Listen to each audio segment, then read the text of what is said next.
Welcome to the DigiMetaverse Show. I'm your host, Cooper Daniels, and this is your entry into the future of technology. All right, folks, today I've got a great show for you. I am talking to the team behind Echocore.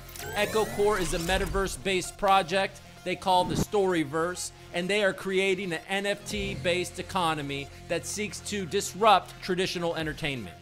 From their website, it says it synchronizes to your personal neurological signature, and they upload your consciousness to a quantum computer-generated synthetic reality. Holy moly, folks. It's a great interview. You're gonna learn a lot about the project. I had a great time talking to them, and I think you will too. But before that, let's have some fun and dive in. Another week in paradise, you know what I mean? Markets are up, they're down. Facebook, did they get punched in the gut? I mean, I think it lost $250 billion in value recently. So their Meta project has lost them $10 billion. You know, people are not signing up to be on Facebook and Instagram like they were. But the Oculus still works pretty well and is one of the better options. So at least they bought Oculus. So the big news of the week is the Solana Ethereum hack. So the wormhole bridge that links Solana to Ethereum got a little hacked. Somebody deposited 0.1 ETH and was able to make up 120,000 ETH. So the moral of this story is this. DeFi is risky, okay? And we all know that. And, you know, some of the gains that can be made in DeFi are fantastic, but there is always risk. And it's not a good look for DeFi Web3 when $300 million get hacked. Look, Solana has its problems, and that is for dang sure. If one Google search of Solana and you're gonna have just, it seems like every couple of months there's a freeze, it goes down, they have to reboot it, they have to do this, they have to do that. I mean, what's going on? Why is this thing such a thing? There are better projects out there, but regardless, it's these bridges, man. These bridges open up to a lot of risk. And so before you start hanging out on Solana thinking you need to bridge over to Ethereum, like, I don't know, man, I would be careful about these bridges. You gotta be careful until they really figure this out in a more secure way. You gotta be careful with the bridges, all right? And folks, you got your first Metaverse mortgage company out there. It's called TerraZero. Just lended out the money for their first deal for virtual property on Decentraland. You know, this indicates a couple of things, all right? The first thing that this indicates is that there are so many opportunities out there right now in the Metaverse, okay? So put your thinking caps on and figure out how you can be part of it. Because if you are here watching the DigiMetaverse Show, you're interested in this space and you are thinking, man, this is inevitable. Now, on the flip side of that, if you're an investor, I would rather take out a mortgage on a real property at this point in my journey. But I mean, I guess if you got a bunch of money and you're looking to take advantage of this upcoming thing, maybe it would make a little more sense, right? But the problem I have right here is that before you take out a huge loan on a virtual property in a certain metaverse space like Decentraland, I would personally prefer as an investor to know that Decentraland is going to be the epic big thing, right? What if something bigger and better comes around and Decentraland is not the thing that you thought it was going to be? Super risky move, folks, but a lot of opportunity out there. In 2021 alone, there I think was $500 million spent on virtual property. That's a lot of money. One property went for $2.4 million. So there's definitely money going into this. GameStop, man, you know, they have their NFT marketplace coming. They are using Immutable X, which is a layer 2 solution of Ethereum. So yeah, man, you're gonna be able to buy billions of in-game assets at the GameStop NFT marketplace. This is bullish for all you stonk investors. If you're a psychopath and you've been holding since the beginning your GameStop, look, GameStop's making moves, man. If they're the premier place for people to buy in-game type of things, That's bullish for GameStop for sure.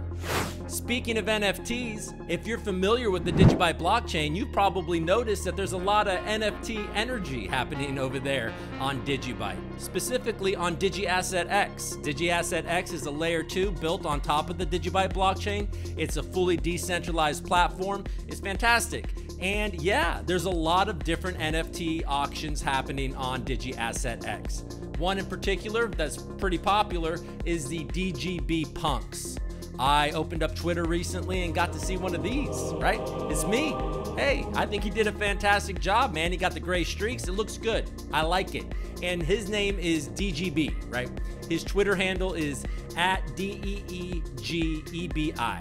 And he also does a comic book, man. It looks fantastic. It's called Galactic Cred, The Adventures of DGB. There's only 1,000 of that comic book that will ever exist, and it's minted on DigiAssetX. So you should check him out and all the other artists building and minting on DigiAssetX. We got some government news. They said that they're not going to tax us on our staked gains until you actually sell. So if you're staking your coins and earning a high yield, you will not be taxed on that.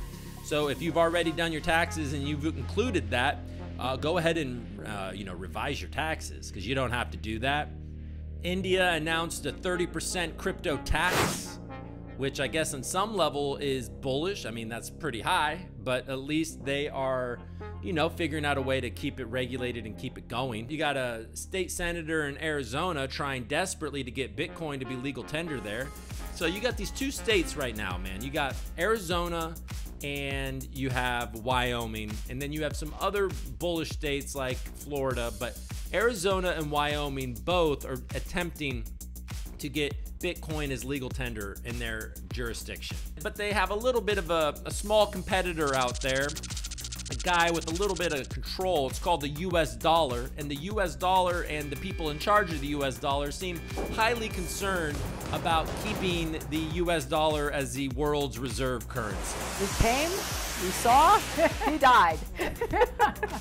I'm not sure that we'll see Bitcoin as legal tender in the States anytime soon, but they're trying. And you know what? The more you ask for big things, the more you might be able to get compromises on normal things that should happen anyway. So, okay, let's ask for Bitcoin as legal tender in the United States, and let's accept them leaving us the F alone, all right? This week, we get an exciting chat with Echocore. They are creating beautiful avatars that are focused on interoperability, so you can bring your avatar to other places, and just really kind of taking this whole virtual world, virtual game, virtual entertainment to the next level. So without further ado, let's just dive in with my chat with the team behind Echocore. 3, 2, 1. All right, I am here with Ty Allen, the founder and CEO of Echocore, and Marty Keltz, the executive producer of Echocore. How are you guys doing? Doing great. Great, thank you.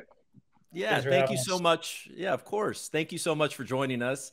Okay, so, I have to admit that Echocore was new to me, and I mean, it's a very exciting project, and I'm really excited to learn more about it. But before we dive into that, how about we talk a little bit about you individually, and because I know you both have really compelling pasts, and I'm curious to find out more details, and the audience let everybody know some more details about how you got to this project and a little bit about your history. So, Sure. yeah, how about we start with you, Ty? Yeah, I don't know how compelling my past is. Like I mentioned before when we were talking, from Florida originally, Yeah. and was a film guy. I film major in school. I think for me, I've always been like a hyper creative type of individual, but I think didn't trust my talent enough as an actor, as an artist, to really make it as an actual artist in Hollywood. I was like, well, maybe I'll make a compromise and I'll go be a producer, or I'll be a showrunner, so I can still be involved with the creative industry, but have a little bit more, I don't know, I guess, more of a stable job path, right? Working at a studio or a production company, or what I ended up doing was I fell into working at a talent agency, and I started in the mailroom and became a talent agent, and I followed the representation, the representative path. But it's really interesting. I think I got kind of sucked into that agency representation pipeline at a really interesting time in entertainment, because it was really when, Marty will touch on this, we saw one of the first paradigm shifts in media distribution and in storytelling and content. And that was with, I mean, first of all, social media. Like, it was probably around like 2012, 2011, 12, 13 that I was like in that promotion process, I guess. And, you know, and as like a young agent, you're trying to find places to find talent. And for me, it was like what the internet was doing with social media, with YouTube, with Vine, with Instagram, as like this incubator and cultivator of young talent, and, or just not young talent, but undiscovered talent that was really good. And people are building these followings on social media. So I started to really hone in on like just the internet and virality, and like finding ways to like work with artists that were expressing themselves and creating IP and characters and content and stories online, and then adapting that and converting it into more like linear mainstream formats like podcasts or TV shows or new media series. And then also just the way like Netflix was, and like Netflix and the streaming services started disrupting back then too. I remember one of my first pilot seasons ever was when House of Cards was a pilot, and none of the agents wanted to touch it because they were like, isn't that new media? Like, those new media like contracts are garbage, because like they can pay actors like nothing or whatever. And it's just like, it's basically a web series, which was kind of ironic that like Netflix became like one of the most popular platforms ever to consume content from, but yet their contracts let them get away with paying actors like nothing. So that's why it just that flip to like the younger agents or whatever. And I'm watching all this happen, and I'm like, first of all, I think there's going to be a problem that the traditional studio system and representation model is going to run into, just in terms of like, how are we going to sustain ourselves in that, in the way that we've done for decades, with all this new exciting ways to tell stories, to find talent, to like, just everything was just being just, I could tell it was there's gonna be a problem. So I started shifting my focus into the digital space, and I became a digital agent. And that's what ultimately, I'll skip through all of that because it was just a lot of just kind of finding my niche and finding interesting ways to work with these people, like I mentioned, but not so much like influencers or creators, but more internet-based IP. So like meme accounts. I became really obsessed with finding these meme accounts that had a built-in story sort of inherent to what the creator started to build out with his audience, sometimes with millions of followers. So what I got really interested in doing was treating those accounts as if almost they were books, and adapting them into series, like I mentioned before, and selling them. So that was my focus as an agent. Yeah. And then, long story short, cool. Yeah, it was an interesting take, and not a lot of people were doing so what do you have an example of turning one of these meme accounts into a show? Or like, that's, I mean, I haven't actually heard about this. So, well, because so one of the ones I had the most, I guess you could call it, relative success with was YouTube Red, back when YouTube Red was a thing, which isn't really, it was a very short-lived new media platform, but they we had to deal with them for an account called Middle Class Fancy, which, congratulations to them. They're part of Doing Things Media right now, and they like just did like a big like $20 million raise, I think. But Middle Class Fancy was one of the first accounts where I realized the creator Lee Ayers, he really did a great job of building out this Storyverse, the story world, with his characters that he created with his memes. And I'm like, there's 3 million people following this guy. Like, that's your built-in audience right there. That should convert if Netflix or like, some higher level, studio or distributor bought a show based on that. So I just matched him with a writer, got an agency to get behind it at UTA. We shopped it around. Actually, Channing Tatum's company came on as a producer. And it was we got it to YouTube Red, and then before anything could actually happen to it in terms of like actually being produced, it went away. And I think that process was a bit of an impetus for me going through that. And then there's other projects. There was other like successes that we had, but more like just working with individuals, comedians and whatnot, that I guess inspired me to leave the agency world, because I felt very, very constrained, just because agents are inherently, they can't produce. Marty knows this. Right. Like, you can't truly be a creative. You can advise creatives, but you can't actually be in that producer capacity. And that's ultimately what I moved to LA to do. So I think at a certain point, this was around end of 2018, early 2019, I started a transmedia production company, and our focus was sort of omni-platform storytelling. So basically taking the same format and the same formula that I followed as an agent and applying that as a producer. So there was a year of building that up, and then 2020 happened essentially, and that just turned everything on its head. And I wouldn't necessarily say as a reaction to just everything that happened within media during pandemic lockdown. There was a project that was, I guess, the precursor to Echocore. And it was essentially, again, in my mind, like, how can you create like this sort of transmedia omni-platform story world that's a story that's told as if it's a script, like with a 3-act structure, but it doesn't necessarily live on a Netflix or a streaming platform, or it's not told as a movie in a linear format, but you create the characters, you create the Storyverse, and they live everywhere. So, I mean, you can look at obvious examples like, I guess, Lil Miquela and what Brud did with her, you know, building out a story world around that character on Instagram. I use, and music is really popular too. Like Gorillaz, I thought has done a really great job for years now, you know, with that IP and that creating these characters and creating music and like a whole brand around them. So what I wanted to do, and this is what led to Echocore, was create a all animated, essentially a Gorillaz of esports.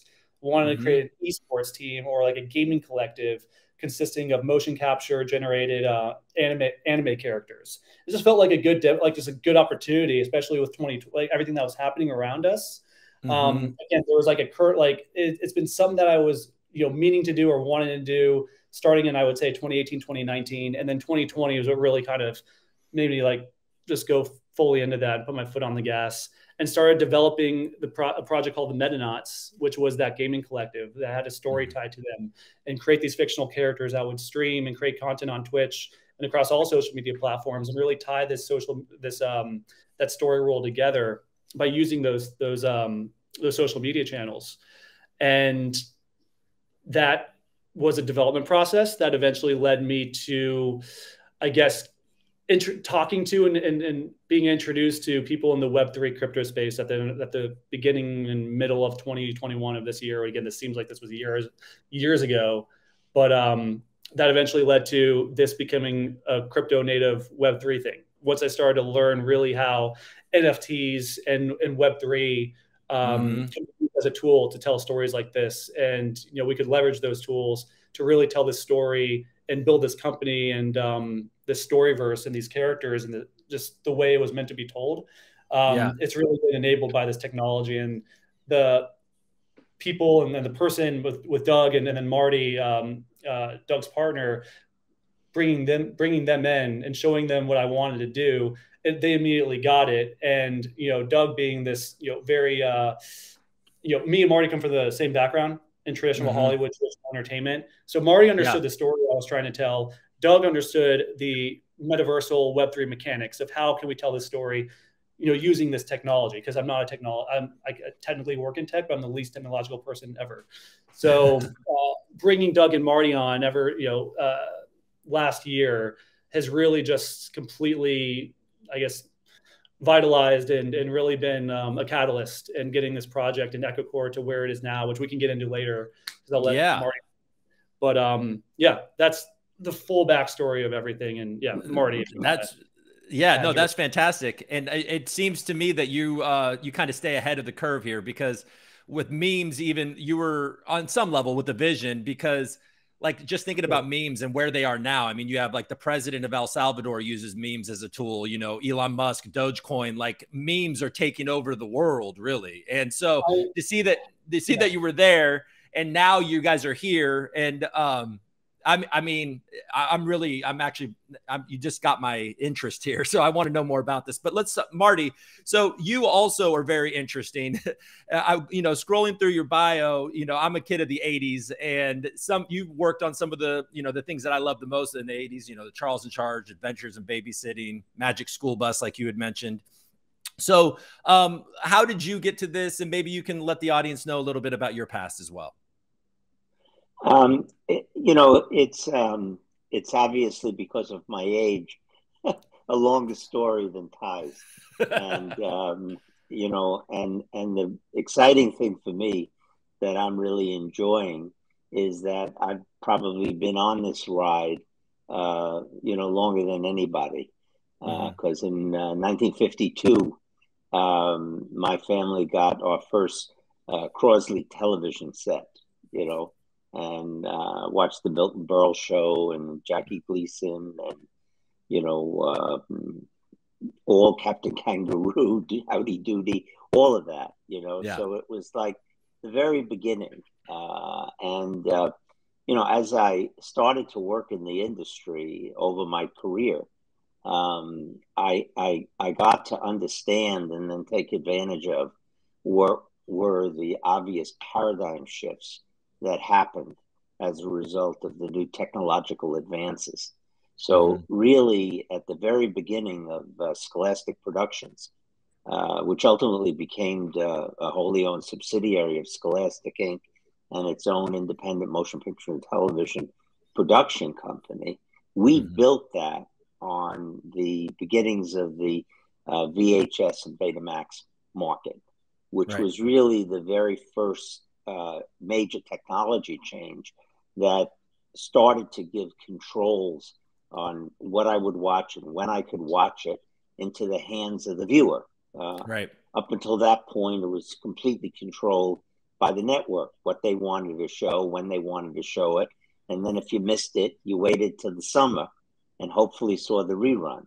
So the VHS technology initially was a time-shifting device, but then it very quickly became a playback mechanism for pre-recorded programming.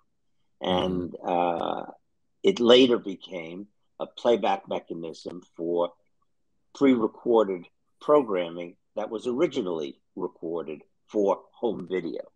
And so each of these shifts represented new and broadening opportunities to create new media content, whether it was original programming for VHS and Betamax.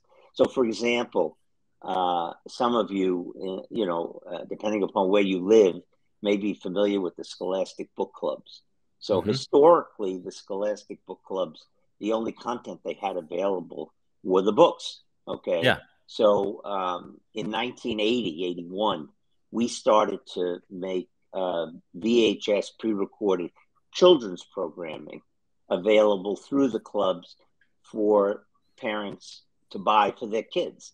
And in a way, we created the first ad hoc children's network, but the delivery platform was VHS. And then as we evolved, Scholastic Productions produced for HBO. We produced for all the major networks, ABC, CBS. I mean, Magic School Bus, interestingly enough, launched on public television in the United States. And eventually wound up on Fox, you know, playing along with He-Man and Masters of the Universe. So this is everything that I grew up. I had those VHS tapes, and I remember Magic School Bus after He-Man. So I mean, look, I'm right here with you. No. Yeah. Well, you know, I could go on, you know, from the Crosley television set, you know, to pay to basic to video discs and so forth. I mean, you know, but I think the key to what's always fascinated me is the way in which paradigm shifts in media create new opportunities for creating content, you know, for new storytelling, you know, film grammars to emerge. So if we go back in history, as way back as we can, the media platform was a shaman. There was a fire. People were sitting around the fire. And he pointed to the sky and started to tell stories about the stars. You know, the media platform was the night air, the fire, you know, his voice pointing to the sky. And it's been a steady progression all the way through there. And I think the thing that really excited me about what Doug and I discovered in, you know, this whole idea that Ty had was that this was maybe going to be the most significant new paradigm shift that we'd seen up until this time. Yeah. And, you know, while he and I both could see that the driver for much of the imaginings that was going to be Web3 was on the gaming side, because of my background in history, I immediately started to feel, no, this is also going to be an opportunity for storytelling and for narrative. And just like on these other platforms, the content changed because the technology changed and provided more opportunity. So the same thing is going to happen with Web3, and we'll wind up with a different film grammar that will be more immersive, potentially more, you know, interactive and co-created. And that's really the evolution that, you know, the whole effort with Echocore.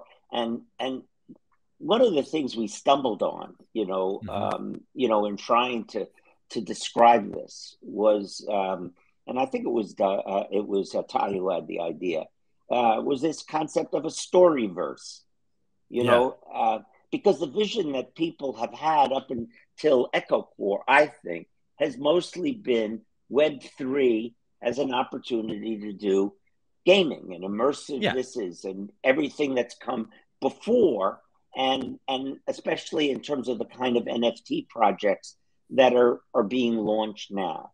So we wanted to go in a totally different direction. And I have to tell you, just looking at the very, very beginnings of our Discord, and there's an enormous appetite and interest in our community to be part of what we're doing, to contribute, to write music, to create scenes, and to get all those things on chain.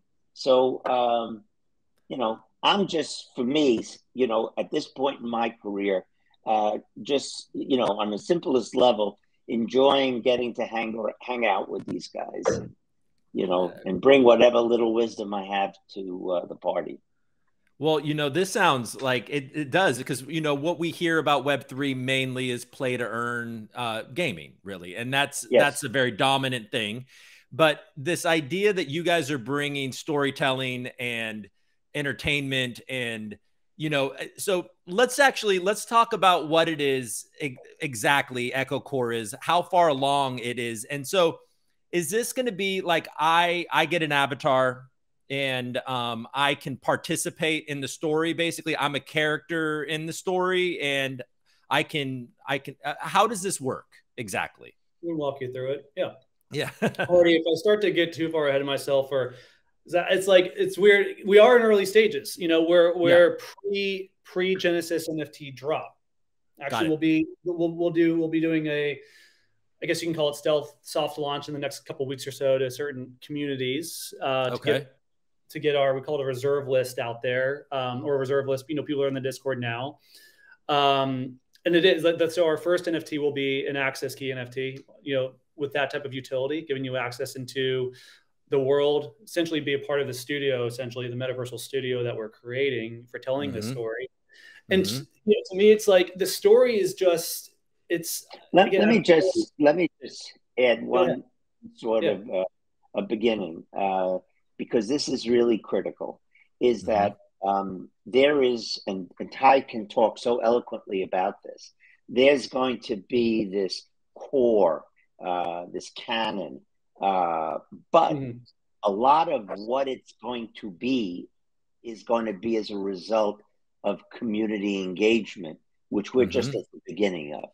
Okay. So I think we have an idea, we have a skeleton, but we have an incredibly imaginative story that Ty, you know, came up with, which is organically out of everything he's been doing, you know, since he was in Florida dreaming about being a producer, to looking at memes and now imagining an Echocore. But I want to make sure that in the talking that he and I do, that it is in anticipation of what's going to be a grand collaboration you know, with Yeah. the community. Yeah. Thanks, Marty. I think for me, it's just, again, it's just astounding to me that we're barely coming up on like a year of avatars and NFTs and like Web3 even being like a thing in the mainstream, right? It just seems like such a time ago. And I was always like amenable and open to NFT and like, okay, this is interesting, but like, what's the application? And I always like felt like avatars are cool, but like beyond just a PFP, like what's the actual utility? Like what's that use function? And we started to see it emerge with certain like avatar-based projects, like what you can do with your avatar in terms of like, yes, like you own it as an NFT, you can create IP with it, but then like a lot of these platforms or a lot of these other companies creating avatars are giving people the opportunity to create avatars. They kind of like, okay, you create this character, you can create this digital alter ego of yourself, but it kind of leaves them there. I wanted to take it a step further, and I want to build out an actual creative incubator, this story world that our avatars will inherently be tied to.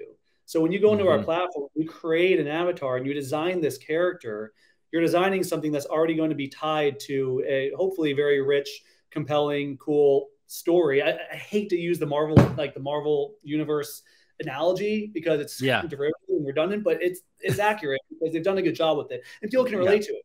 So what Marty was just alluding to is we've created this core canon of an ensemble, a pantheon of characters. I'm a futurist. I think the future is super cool, but like what I really know about, like I mentioned, like I don't know anything about technology.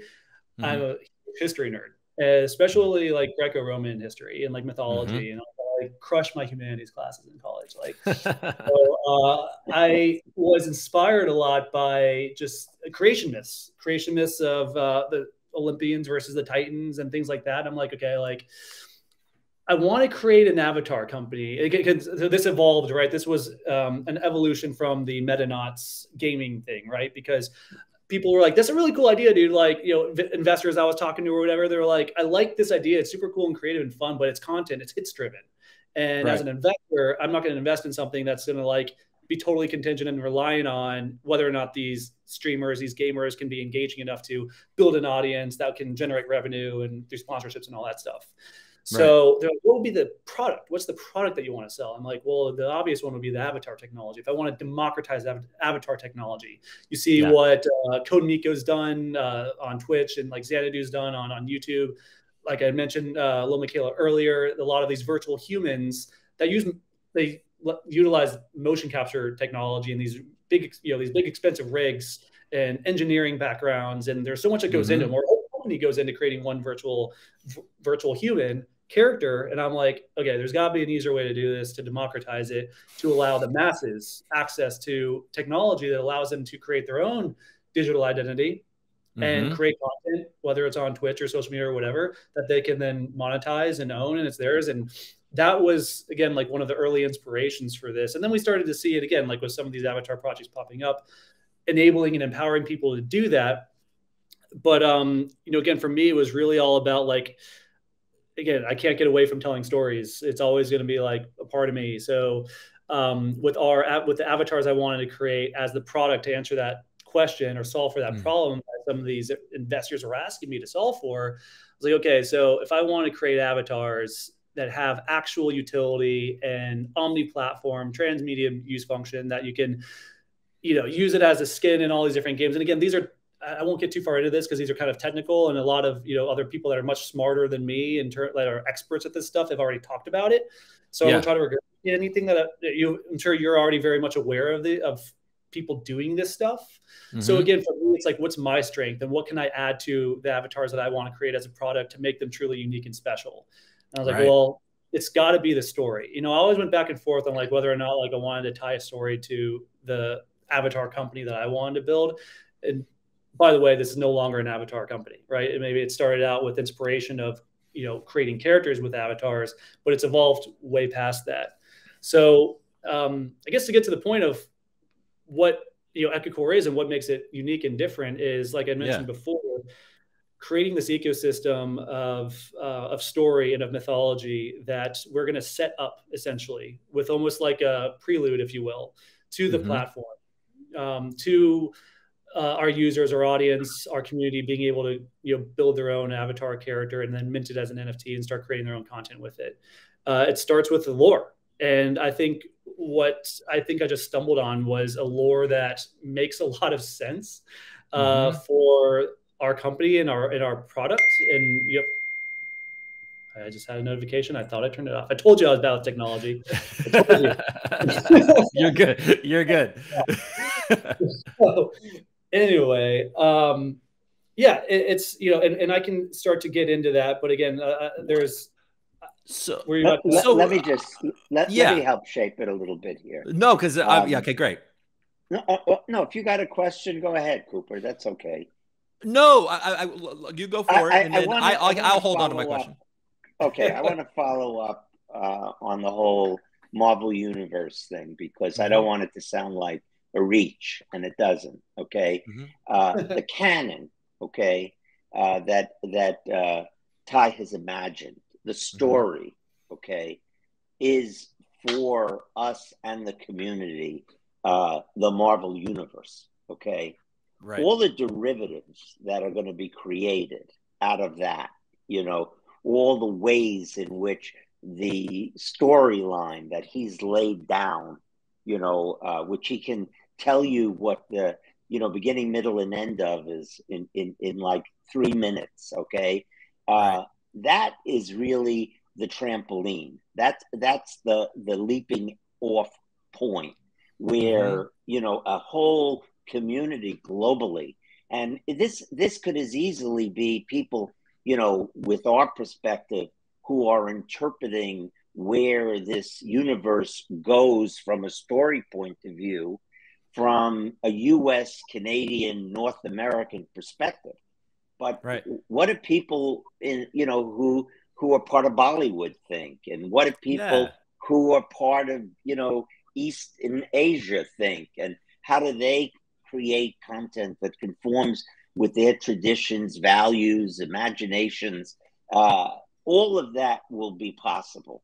But the whole idea, if we remember at the very origin, at the beginning of understanding anything about computers, it was the concept of branching.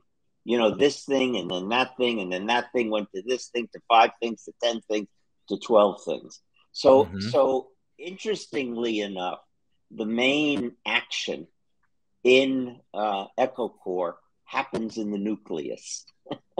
Okay? Yeah. And the nucleus is the center of the piece that Ty has imagined.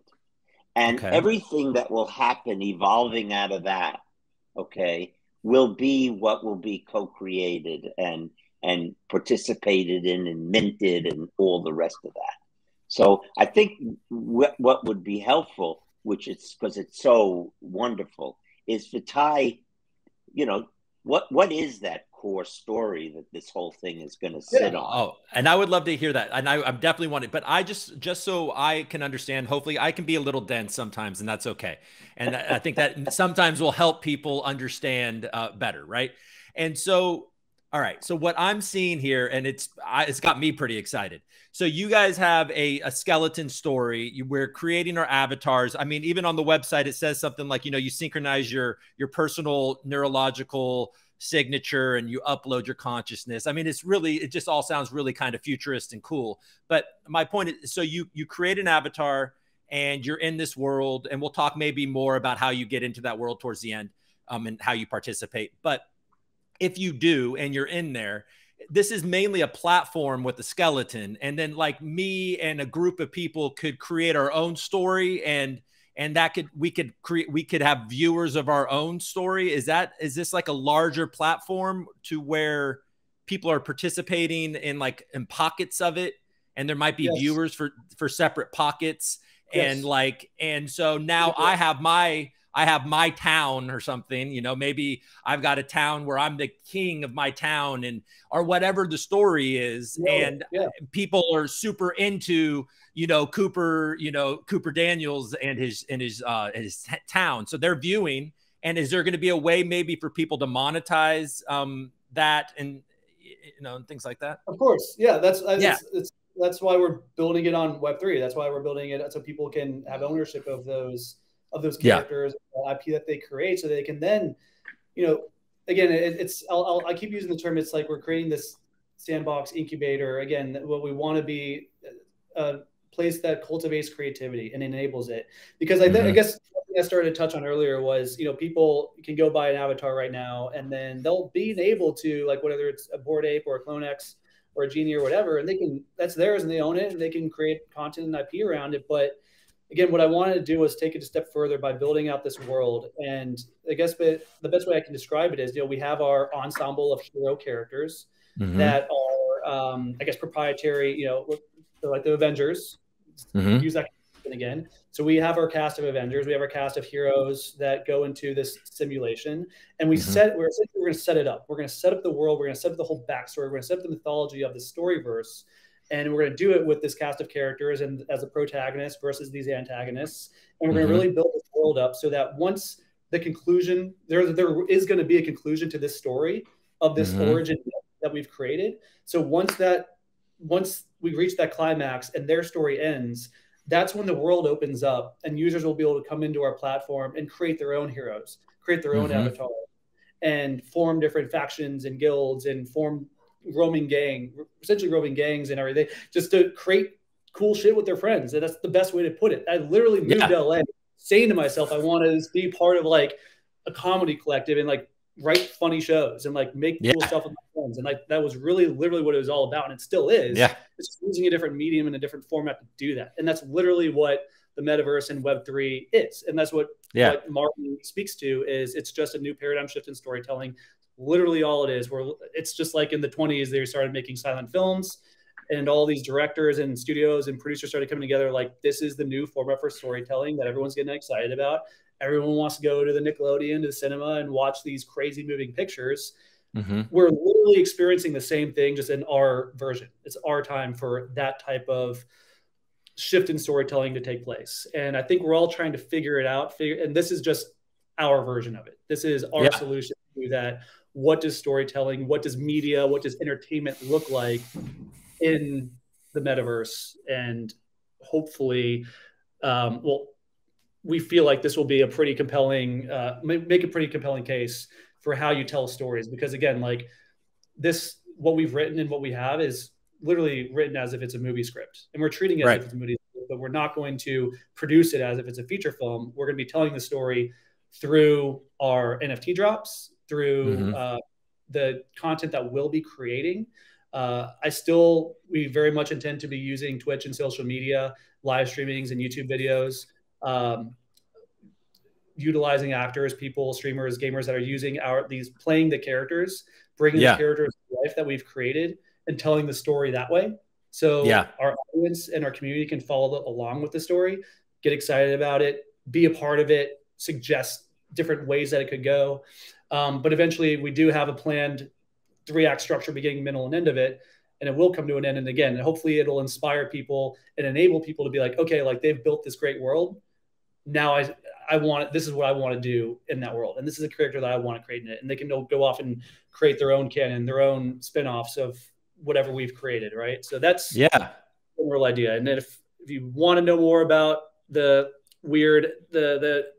technology behind the Echocore device and all that crazy sci-fi sounding shit, I'm more than happy to talk about it, because that's the stuff I get most excited about. All right, sweet.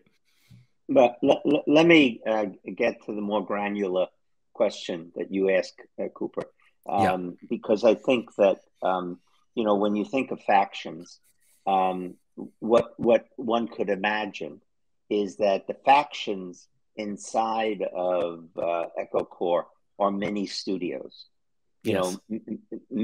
Maybe they even become their own DAOs. Okay, the people that are engaged in the Echocore world are not buying land, but they're creating locations.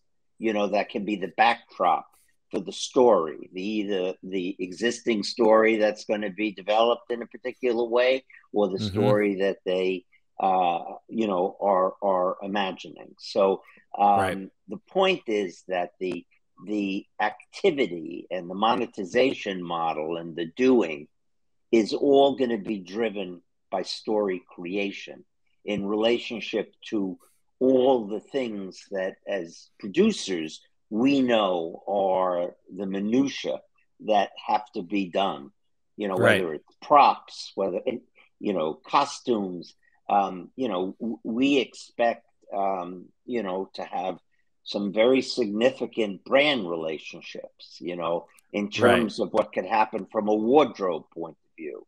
So it's really just, and it takes some time, you know, to take your brain away for play to earn to what it would mean to create to earn in a very different and wide open way, and what the mechanisms for that are. And to be honest, you know, Ty and I, the person who can speak most eloquently about that is Doug.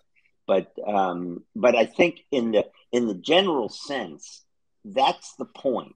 You know, that's what's getting minted. I'm not minting, you know, the best gun that can kill the most people so that I'm the only survivor on the island. Okay. Right. And then that goes up in value. And then I can sell it to another player. No, I'm minting a location, a castle, something. And that can be used by another one of the, you know, factions, DAOs, as the base of the story that they want to tell, which is an extension of the original Echocore story. Okay? And needless to say, you know, through the relationship that we've already, I mean, you know, I can mention it here, but we have a relationship with Pixel. You know, there will be a way in which music and music performance and things that happen, you know, will be a part of the Echocore. But what you're going to see is that the things that some of these platforms are doing as add-ons to what they already are going to be the centerpiece of what Echocore is about. So I can imagine, you know, I have so many questions at this point, and because this is like, so I can imagine if I do have like an area, a castle or something, and I want more people to pay attention, I could throw a concert and have like, you know, whatever, have a band play at my castle. And so that would bring attention to my little space that I've been creating with some other people or whatever. That's kind of it. Yeah. And so, all right. And is there a, but you could have a table reading. You know what I mean? Yeah. That sounds like more like my history. Yeah, absolutely. About your story, and invite people, go on Twitter and have everybody sign on to be like, hey, we're workshopping our story over here. Do you want to be part of my, you know, my village or something? This is so cool. In my writer's room. My writer's room, man, look at this. So, but how does Echocore, or does Echocore curate this content at all? Is there a risk of it being like just huge and a mess, or is it just, if it's a mess and it's not compelling, people won't tune in, so it doesn't even matter? Yeah. So obviously, again, the origin story that we're telling, that we have control over, that's highly curated, because that's scripted out by me and people that we're bringing in to be part of the team to craft that story to make it good. But that as far as the rest of the stuff goes, we want it to be open-ended, and we want, again, to just create this sort of like creative playground for people to come in and tell their own stories and be creative, and, you know, build these characters and build their own backstories and build their own spin-offs. And we feel that the good stuff will sort of rise to the top, and they'll gain followings, and people will be able to see them and follow them. And then the stuff that people are not as interested in will just sort of just drift away, and people can keep going back and keep retooling it and keep trying it. But, you know, that's the idea of, you know, people are just able to attract, you know, we want to build something that will attract an audience. And I think the quality will attract the biggest audience, and it'll be pretty apparent, you know, what people are interested in, what people are responding to. Cool. All right. So let's, if you don't mind, let's hear a little bit about the story that you've crafted here.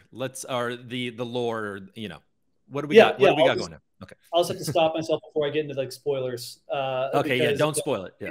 there hasn't been too much stuff that's been revealed yet, because it will be revealed as we have our NFT drops, right? These NFT releases. With each drop, it hits a different story beat and it hits a different act. So right now we are very much in like the kind of the backstory and like the prelude, but we can start with the website that you've been looking at. I mean, that was our first piece of content. That was our first piece of lore content. We first released that website, which is designed to look like a new piece of like a new Apple product, a new piece of technology. We wanted to look real, but we didn't want it to look too real, because like there should have been, hopefully there would be like a wink in there. It's like, okay, this thing's obviously not a real thing. I can't actually buy this device that syncs up to my consciousness and allows me to upload it into a quantum computer simulation. Like it's like the Matrix, but it's like, it's non-invasive. I was like, let's make it non-invasive so people really won't believe it.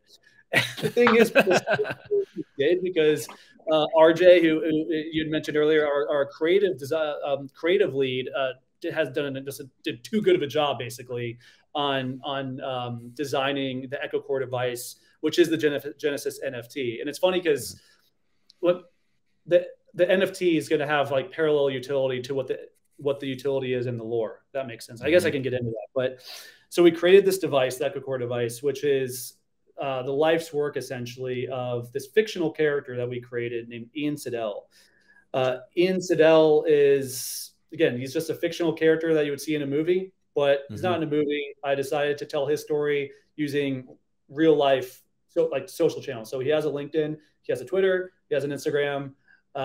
He's written tweets, he's written emails, he has an email account. So he's a real person, and he can be played by a real actor, but he is the fictional sort of, that Adam or Zeus type character in mythology that really is like the creator of this entire story world. So without getting too much into him or his backstory, he founded this company, SCI. And SCI is the fictional company, again, a fictional company that created the Echocore device. I wanted to make it feel real enough so that people would, again, like I love blurring the lines of reality and making people question, like, and it's that very just immersive ARG style storytelling where you feel like you're literally immersed into the story. And again, I think that's what Web3 and the Metaverse is going to enable in terms of like really being in, with VR and all that cool stuff. We'll see what happens, but really just being part of the story and being inside of it. And that's what I wanted to try to create, was like a simulated story where people felt like they were really in it. So SCI, the company that designed and built the Echocore device, like Ian founded it in his mom's garage when he was 14 in 1989. Like that level of detail in terms of like, Ian's backstory, SCI's backstory. And for the past 20 plus years, instead of the reason people haven't heard of SCI, so I can legitimize like what people are like, why is this guy and why is SCI just coming on LinkedIn as of like a few months ago? Well, the reason behind that was he was more of it was a technology company, but they worked on exotic technologies, like with DARPA contracts, working for maybe the U.S. Navy or the Air Force, consulting and helping build technology that probably would be tested at Area 51, right? So why would anyone hear Ian Siddell or SCI? Because he's a shadow, literally, like he technically doesn't exist. But then he decided not to renew the contract with the government and decided to make SCI a consumer-facing public company.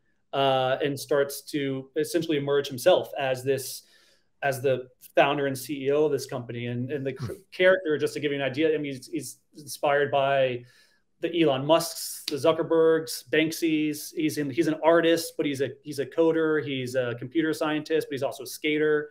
Growing up in San Francisco in a single parent household. There will be more that I'll reveal about Ian and his backstory and that character later. Cool. Yeah. But I wanted to make him like a really just an interesting character. Obviously, he built his own AI assistant, like a C-3PO or like a TARS type character from Interstellar. And we've begun this to build out a team of beta testers, right? So SCI employees that Ian has drawn from like a volunteer pool and personally selected to be essentially his beta test team, to be the first humans ever to now test the Echocore device, which is SCI's first consumer-facing product that's going to allow humans to access this quantum computer hybrid-generated simulated world, the simulation that, you know, has like a similar function and feel like the Matrix in terms of just like being able to fully access it with your consciousness. And the reason behind creating it is to create good, was to test different, you know, different models of cities and disaster scenarios and apply the lessons learned to the real world. Because Ian created this, he created the simulation, he created this supercomputer with full intent of good coming out of it, right? It was created with good intentions. Right. But what could go wrong, right? Yeah. And there's a, by the way, it's kind of like AI. It's like, and so there's an AI that controls it. The AI program is called Andromeda. Andromeda has a personality. Andromeda is sentient, and Andromeda is a character in and of herself. Think of Andromeda as like HAL 9000 from 2001: Space Odyssey. And I'll leave it at that. If that's any sort of like, I guess, like indicator of what could potentially happen once these people get inside the simulation. So, and these are the characters. This is the ensemble Avengers type cast that I explained earlier. It's going to be Ian and his kind of crack team of beta testers. They're computer scientists, they're hackers, they're gamers essentially, because that's who he needs to essentially explore the city that they've designed in the simulation that Marty alluded to earlier, called the nucleus. And that's awesome, man. Yeah, don't want to get too far into it. I want to leave it. You know, we'll be telling the story through our Discord and content that we'll be producing that people can follow along with. But it's and I wanted to, again, kind of create that core group of characters for people to follow along with and identify with. You know, they will be released as NFTs, by the way, and the drop following the Echocore device drop. So. Cool. So in the beginning, much of this will be, you know, somebody like me or, you know, somebody watching will be an audience member watching this sort of unfold in the beginning. And then as it grows and opens up, that's how we start minting we get our avatars and we start to participate, and it grows. That's basically what. Yeah. Exactly. And did you have anything that you wanted to add to that, Marty, before I ask probably one of my final questions? Sure. No, I think, though, that perhaps in what Ty was hinting at, you know, in relationship to the way certain challenges are introduced and solutions sought as creating plot lines or agendas for, you know, the different faction studios to be, you know, without giving away too much more. You know, but there's everybody, I would hope, could come away with a feeling of how much meat is on. This is going to be terrible. How much meat is on the backbone of this effort? I like it. You know what I mean? Yeah. And I think it's something that I really would encourage anybody who finds any of this interesting and wants to really taste it in their mouth and see it, is to go on our Discord, because the community is, you know, because this is a hypothesis that we developed, right? Yeah. You know what I mean? You know, somebody could say, nah, I just want to shoot people. You know what I mean? Well, then they can, then they can play Call of Duty or whatever. But you see the richness of the idea and how it's percolating in this community on our Discord channel. Well, see, there you go. You actually are leading me right to the question that I was going to ask. So, okay, so if I'm looking to participate in this, and what is it that I could do outside of, so we can go to, so the Discord's open to everyone? Is that? Yes. Yeah. So anybody can join the Discord. And so with these NFT, you said that there's going to be an NFT drop. Like, what do you need? How would you even participate? Or is it even going to be open to the public in the beginning? You know, what are the next steps here for, you know, for somebody watching, or for me, frankly, at this point? Okay. So I'm gonna not answer your question. Okay. And, basically invite everybody to Discord, because the thing that we're doing here is choreographing something, right? Got it. And I feel very good about this interview, because I think we really created it breathes light into what the Echocore is and what its vision is. You know, the specifics about the you know, the model that we're going to tokens is something that to some degree, you know, we're listening to our audience. You know, right? It's evolving because the thing that we've sort of made as our overall mantra is we're not going to do this or that the way it's been done before. You know what I mean? So it isn't. So we sit with this community that's growing, and we start thinking about price point. We start thinking, you know, about the reservation list. We start, you know, looking at all the options that we have, and I think not even to pretend that there's something I know that I'm not telling you. It's something that is a really important first step for us, because we have to be sure it's completely organic. Right. Right. That makes sense? That makes perfect sense. And so what we'll make sure and do is put a link to the invite to the Discord in the description of this channel. So if you're interested, make sure you go to the description of this video.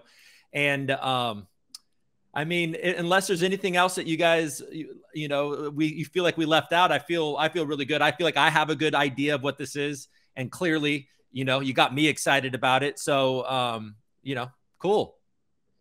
Yeah. Look, I think if people come on to Discord, they can ask us any questions. They can follow up in any way they want.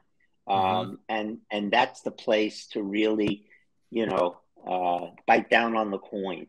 Yeah, we're all on there. We're all on there. Yeah, like Marty said, we're answering questions. We'll do some, you know, Twitter Spaces. So we'll be available. We'll be around. We'll be talking about it a lot more, and there will be stuff, content, and things dropping soon that will answer some of those questions also. And again, just kind of keep the momentum going. We'll be keeping the audience and the community apprised of the story and the direction, and we'll be hitting some pretty exciting story beats coming up pretty soon here as we get closer to you know, this first drop, which will be wide and like going public within the next month. So cool. It's coming up. All right. Cool. Well, thank you guys so much. All right. I appreciate it. Join their Discord. All right. Appreciate it. Good. Thanks, super. Later, guys. How about that, folks? All right.